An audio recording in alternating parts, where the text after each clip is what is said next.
Olá! E hoje nós vamos continuar a nossa matéria a respeito dos elementos químicos. Hoje nós vamos falar sobre ligações químicas.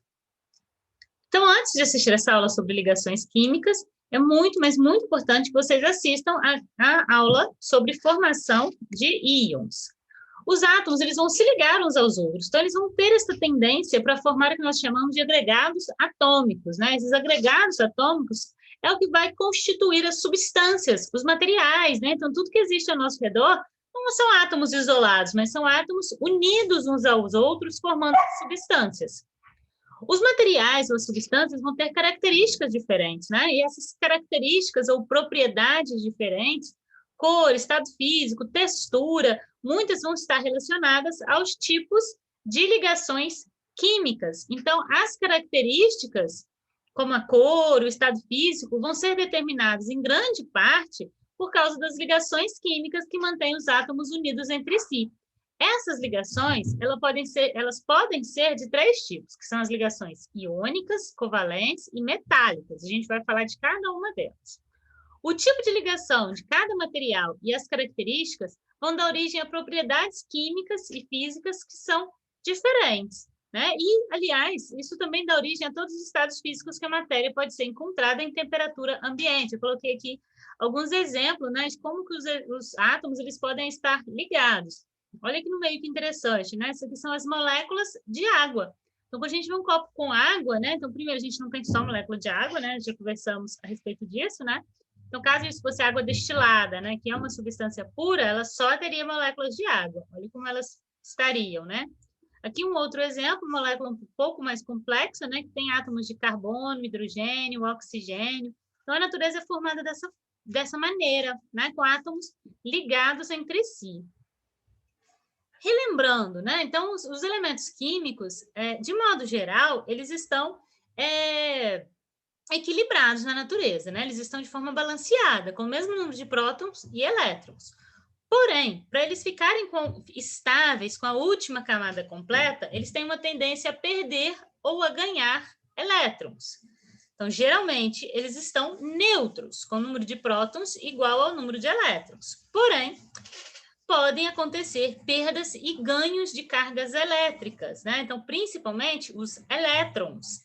Então, quando um átomo ele perde elétrons, né? Então, tem o primeiro exemplo aqui, quando ele perde elétrons, ele tem 5 prótons e 3 elétrons. Significa que ele perdeu 2 elétrons. Quando ele perde 2 elétrons, ele passa a ter mais prótons.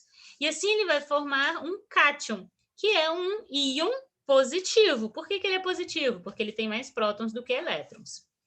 E uma situação, né, quem forma os cátions geralmente são os metais. Então, localize na tabela periódica quem são os metais. Que cor são os metais na tabela periódica? Dá uma olhada quem são. Né? Então, esses metais, eles tendem a perder os elétrons. Já os ânions, que são os não metais, então olha para o outro lado da tabela periódica, os não metais, eles têm uma tendência a ganhar elétrons. Olha um exemplo, esse daqui tem 3 prótons e ele tem 5 elétrons, quer dizer, ele ganhou 2 elétrons. Ganhando 2 elétrons, agora ele tem uma carga negativa maior do que carga positiva. Nós chamamos esse tipo de íon negativo ou ânion. Mas por que eles podem ganhar ou perder elétrons? Existe uma razão para isso, né? Eles querem ficar estáveis. Como que eles ficam estáveis? Né? Eles precisam ficar com a última camada completa, né? Então, eles precisam ficar, com exceção do hidrogênio, o hidrogênio ele tem que ficar com 2 para ele ficar estável, porque a primeira camada só cabe 2. Então, ele quer ficar semelhante a um gás nobre, que é o hélio. O hélio tem 2 elétrons na primeira e última camada. O hélio é um gás nobre. Todos os outros gases nobres vão apresentar 8 elétrons na última camada. E todos os outros elementos químicos tendem a querer ficar semelhantes aos gases nobres, né? Então, eles querem ficar também com 8 elétrons na última camada. Como que eles vão fazer para ficar com 8 elétrons na última camada? Quem é metal tende a perder um elétron, né? Que tem um exemplo disso, né? Então, olha aqui, a gente tem esse elemento químico aqui, que tem 3 elétrons. Né? Então, ele vai perder um, ele vai ficar com 2 elétrons na última camada, semelhante ao hélio, que é um gás nobre. Já esse outro aqui, ele vai ganhar, então a gente tem que somar nele, né, esse elétron que está sendo perdido. Os elementos químicos não metais, né, da família 6A, 7A, eles tendem a ganhar. Porque se ele ganha, por exemplo, se ele está na família 6A e ele ganha 2 elétrons, ele passa a ter 8 elétrons na última camada e ficar semelhante a um gás nobre. Né? Se ele está na família 7A, ele ganha 1 elétron, ele também tende a ficar semelhante a um gás nobre. Tá? Então, os elementos químicos, né, eles tendem a ficar semelhantes aos gases nobres. Relembrando, né, só o hélio, que é um gás nobre, tem 2 elétrons na última camada. Todos os outros têm mais, né? Todos os outros vão ter 8 elétrons. Por isso o nome é regra do octeto, né? Porque a tendência é ficar com 8 elétrons na última camada. Agora vamos falar como esses átomos se ligam, né? Então, alguns átomos eles vão ser encontrados na natureza formando os cátions ou os ânions, como eu já mencionei, né? Então, na natureza a gente vai encontrar íons, né? Então, se você tem, né, um sódio, ele tem carga positiva, então a gente representa dessa forma, né? Que quer dizer que ele perdeu um elétron. O potássio nós representamos assim também, né? K+, significa que ele perdeu um elétron. O magnésio, ele perdeu 2 elétrons. Lembrem-se, a família que ele se encontra na tabela periódica indica quantos elétrons ele ganhou ou perdeu. Quem está na 1A perde 1. Quem está na 2A perde 2. Indo agora lá para o lado dos não metais, né? Formam os ânions, o cloro, ele está na 7A, então ele vai ganhar 1. Então, por isso que é Cl-, ele vai ganhar 1 elétron que é negativo. Oxigênio está na 6A, a tendência dele é ganhar 2 para ele ficar com 8. Então, eu represento 2 menos. Percebam que os cátions e os ânions, eles vão ter cargas que são opostas. O fato deles terem cargas opostas faz com que, quando eles se encontrem, eles vão se atrair mutuamente. Por quê? O cátion é positivo, esse é negativo. Quando eles se encontram, eles vão ser atraídos uns aos outros, formando esses agregados ou compostos iônicos. O nome iônico vem de íon. Então, quando 2 íons de cargas opostas se encontram, eles vão se ligar, formando uma ligação iônica. Então, a ligação iônica ela vai ocorrer quando um metal encontra com um não metal na forma de íon. Né? Então, esse modelo de ligação que mantém esses íons unidos, né, eles vão formar esses compostos iônicos, e tem vários exemplos disso. Né? Um dos principais que a gente usa todo dia na nossa casa é o cloreto de sódio. O sódio, peguem a tabela periódica, olha onde está o sódio. Qual é a família do sódio? Qual é a coluna em que o sódio se encontra? O sódio está na família 1A, não é isso? E o cloro? O cloro está na família 7A, não é isso? Confiram? Então, qual é a tendência de íons? Né? Então, o sódio ele vai formar um cátion, porque ele vai perder um elétron. E o cloro vai formar um ânion, porque ele quer ganhar um elétron. Se a gente representasse as suas últimas camadas, ficaria assim. Né? Então, ele tem o sódio aqui, a última camada tem 1 elétron, e o cloro, a última camada, tem 7. O sódio quer perder esse 1 para ele ficar com a última que completa com 8, e o cloro quer ganhar 1 para ele ficar com 8. Olha como ele tem 8 agora. Então, agora os dois estão estáveis. Eles estão com cargas opostas, então eles vão se juntar, formando o cloreto de sódio, que é o sal de cozinha. Né? Então, é um processo semelhante que ocorre quando todos os metais encontram não metais. Outro exemplo, o óxido de magnésio, né? O magnésio com o oxigênio. Isso faz parte da composição de vários antiácidos. A representação de uma ligação iônica, né? Vamos dar uma olhada aqui no exemplo bem legal. Utilize a estrutura de pontos para determinar a fórmula química do composto iônico formado a partir da reação entre o potássio e o oxigênio. Quando o exercício pedir para vocês representarem uma ligação iônica, é isso que vocês têm que fazer. Então, a gente vai fazer os desenhozinhos, né? Então, vamos colocar aqui o K, que representa o potássio, e vamos colocar quantos elétrons eles têm na última camada. K, tem quantos elétrons na última camada? Veja na tabela periódica. K é o potássio. Ele tem 1 elétron na última camada, né? Então, ele tem 1 elétron na última camada, está na família 1A. Então, eu coloco o K e faço uma bolinha representando. O oxigênio, ele tem 6. Vejam que ele está na família 6A ou 16 da tabela periódica. Reparem, então, que eu vou desenhar 6 bolinhas aqui representando 6 elétrons na última camada. O potássio, ele quer se livrar desse elétron dele, para ele ficar com a última camada completa. Ele tem que se livrar de um. Quando ele se livra de um, ele fica ok, né? Ele resolve seus problemas. O oxigênio, como ele ganhou um, ele passa a ficar com 7. Tá certo? Ele já está estável? Não. Então, o que acontece? Ele precisa se ligar a outro potássio. Então, eu vou desenhar outro potássio e colocar aqui o seu elétron, e ele também vai doar esse elétron para o oxigênio. Então, agora vamos contar. 1, 2, 3, 4, 5, 6, 7, 8, porque ele ganhou um de cada potássio. Então, agora, tanto o potássio quanto o oxigênio estão com as últimas camadas completas. Então, eu coloco dessa forma aqui a fórmula química desse composto iônico, né? Então, eu vou colocar primeiro o metal, que é o K, e quantos átomos eu tenho de metal? São 2 átomos. Então, K2O. Quantos átomos de oxigênio eu tenho? 1. Então, eu não coloco nada, ou posso colocar 1 também, né? Mas geralmente a gente não põe nada, isso significa que é 1. Então, esse é o óxido de potássio, né? Então, assim que a gente representa a ligação química que aconteceu. Por que a gente põe setinha? Porque ele está doando esse elétron, ele está perdendo e o outro está ganhando, ele está dando e o outro está recebendo. Então, a gente representa isso por meio da setinha e coloca os pontinhos indicando quantos são os elétrons na última camada. Em geral, os compostos iônicos que são formados, eles são sólidos, então aqui eu coloquei alguns exemplos de sais, né? Então, cloreto de césio, sulfeto de zinco, fluoreto de cálcio, então geralmente eles são sólidos, eles podem ser óxidos, né? São os óxidos metálicos, ou também podem ser sais, então existem vários tipos de sais, né? Não só os cloretos, não, existem sulfetos, sulfatos, né? Brometo, bromato, existem sulfito. Todos esses com ato, eto e ito são sais, tá bom? Mais para frente a gente volta nessa questão dos nomes. Por enquanto isso não é importante.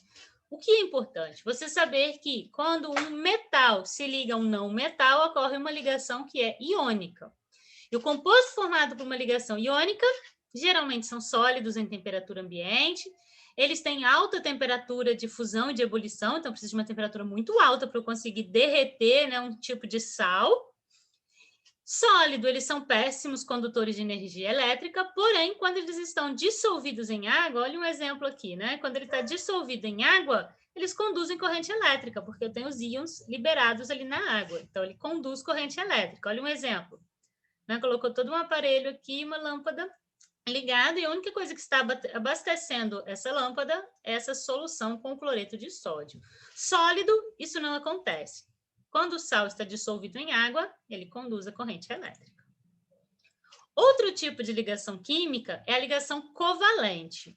Essa ligação ela vai ser estabelecida entre substâncias moleculares, ou seja, entre não metais. Então, aquele lado, né, do direito da tabela periódica, né? O carbono, o hidrogênio é incluído como não metal, né? O carbono, o hidrogênio, o oxigênio, o cloro, todos eles são não metais. Todos eles querem ganhar elétrons, né? Então, quando um cloro encontra outro cloro, ou um flúor, né? Então, aqui está um átomo de flúor, ele encontra outro átomo de flúor. Os dois querem ganhar. E aí, o que acontece?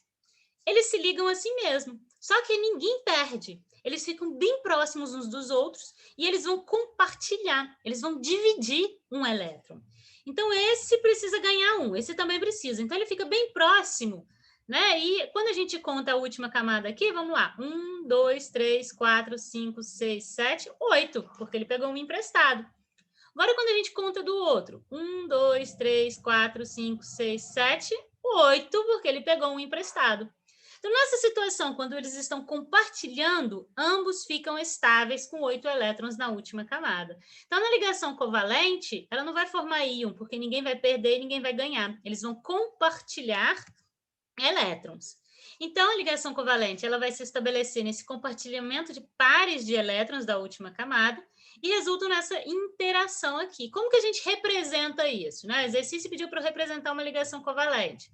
Você vai colocar os pontinhos indicando os elétrons na última camada. O cloro tem quanto? Olha na tabela. 7, né? Então, eu coloco 7. 1, 2, 3, 4, 5, 6, 7. O outro cloro também tem 7. cada um precisa de um, então eles vão compartilhar. Então eu faço esse círculo, né, indicando que eles estão emprestando para o outro um elétron. Aí se ele precisasse de dois, a gente colocava aqui mais um círculo aqui, é o caso do oxigênio, né? O oxigênio ele está na 6A, ele precisa de dois. Então, quando dois oxigênios se encontram, eles vão compartilhar, né, dois pares de elétrons, porque aí os dois ficam satisfeitos e estáveis com 8 elétrons na última camada. Alguns exemplos, né, de ligações covalentes. Olha a sacarose. Nossa, olha como a molécula de sacarose ela é complexa, né? Ela tem 12 carbonos, 22 hidrogênios e 11 oxigênios. Todos eles são não metais, carbono, hidrogênio e oxigênio, todos não metais. Então, é uma ligação covalente. Etanol, que é o álcool, né? Eu tenho aqui 2 carbonos, 6 hidrogênios e 1 oxigênio. Todos não metais também. Perceberam que os elementos químicos são os mesmos? Mas a quantidade de cada um é diferente. E aqui é a molécula de gás carbônico, poderia ser o oxigênio também, né, que eu mencionei anteriormente. Olha o carbono, né? Então ele tem duas ligações aqui com o oxigênio e outras duas aqui com a outra molécula de oxigênio. Todos esses daqui são compostos moleculares, ou moléculas. Quais são as características das moléculas ou dos compostos moleculares? Todos eles são maus condutores elétricos, tanto no estado sólido como no líquido, né? Eles podem se encontrar nos 3 estados físicos, mas geralmente eles são gases.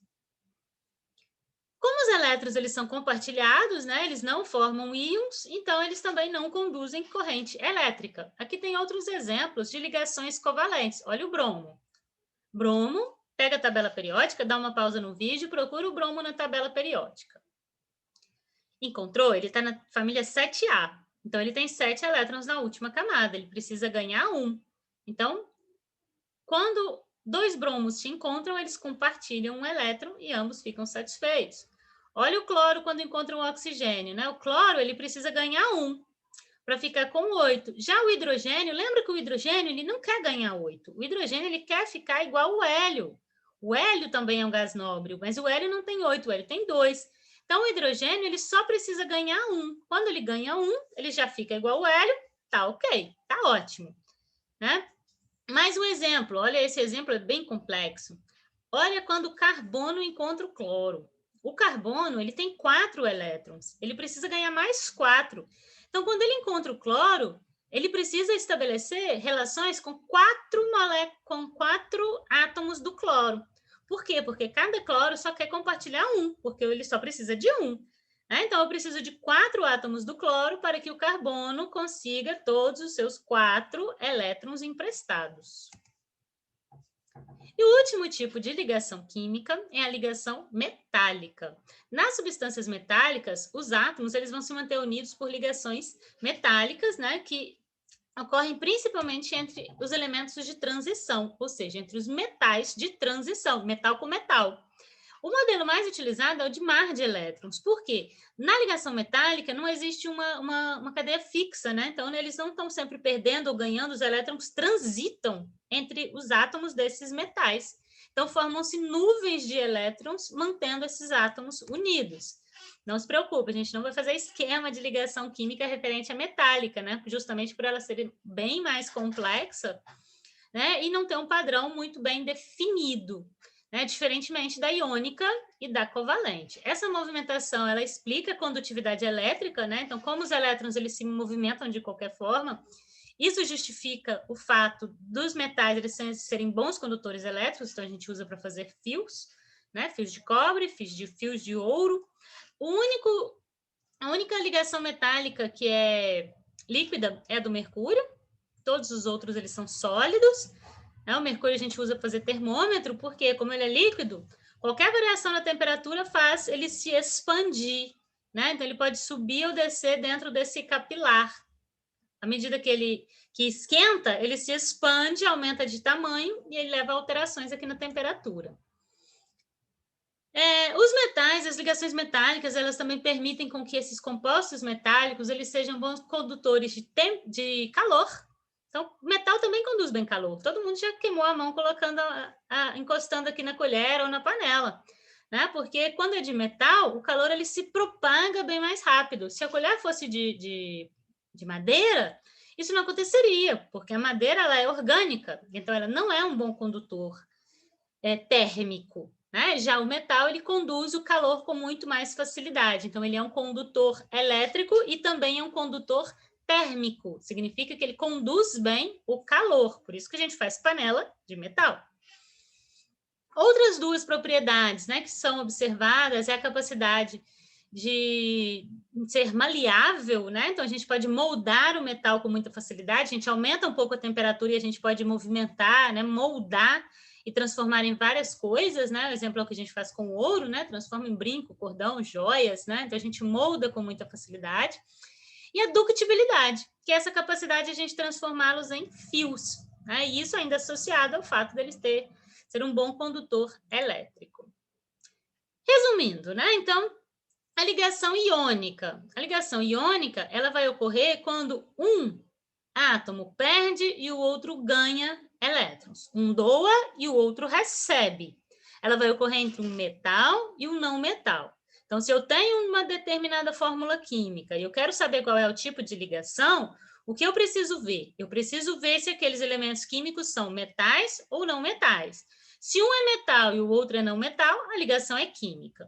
Se um é metal e o outro, se um é não metal e o outro também é não metal, a ligação é covalente. Na ligação covalente, eles vão compartilhar os elétrons. Ninguém ganha, ninguém perde. Eles dividem os elétrons.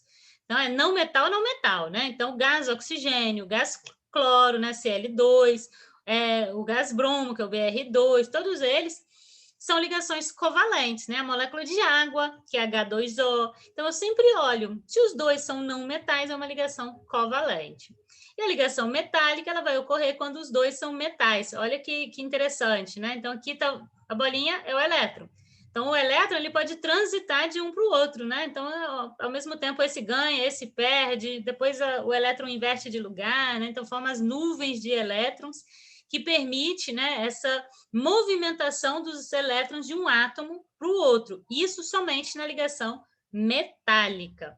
Então, espero que vocês tenham conseguido entender muito bem essa matéria. Peço que, antes de assistir essa aula, assistam a aula sobre a formação de íons. Vou colocar ela bem aqui, né? Então, cliquem, assistam a formação de íons e logo depois de assistir formação de íons, assista essa daqui, quantas vezes for necessário, tá?